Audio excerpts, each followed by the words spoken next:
Hello students, teachers, parents, history nerds. Hello everybody, and welcome to Nutshelled History, where we lay out the facts, the good, the bad, and the ugly.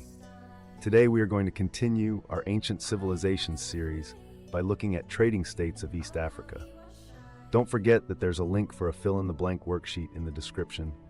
I just ask that you like and subscribe. I apologize for any mispronunciations ahead of time.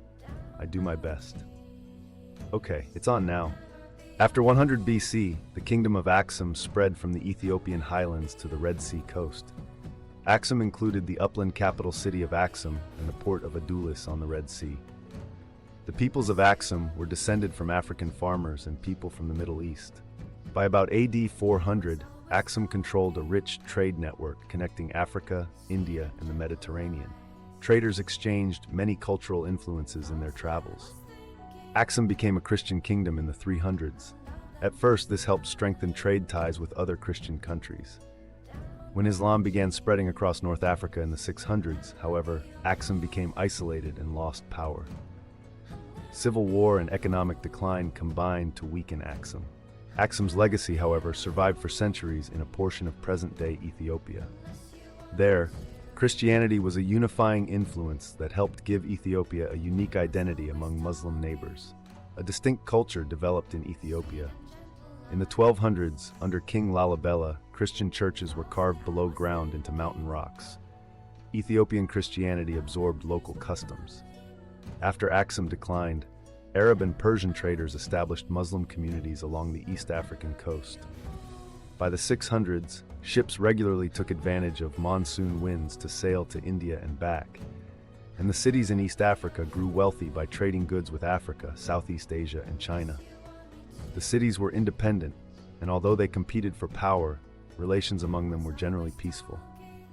By the 1000s, the mixture of cultures created unique architecture, as well as a new language and culture, both called Swahili.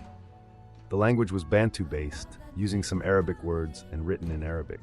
Great Zimbabwe, the capital of a great inland Zimbabwe empire, was built by a succession of Bantu-speaking peoples between 900 and 1500.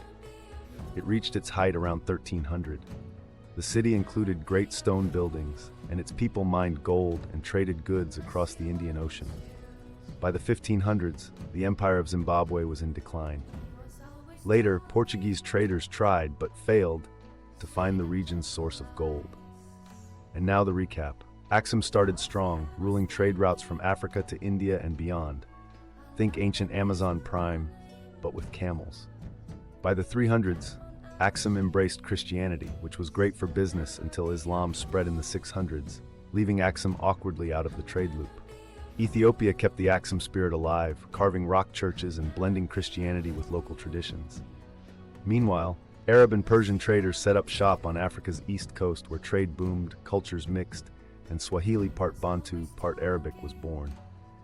Inland, Great Zimbabwe flexed with massive structures and a thriving gold trade until it mysteriously declined.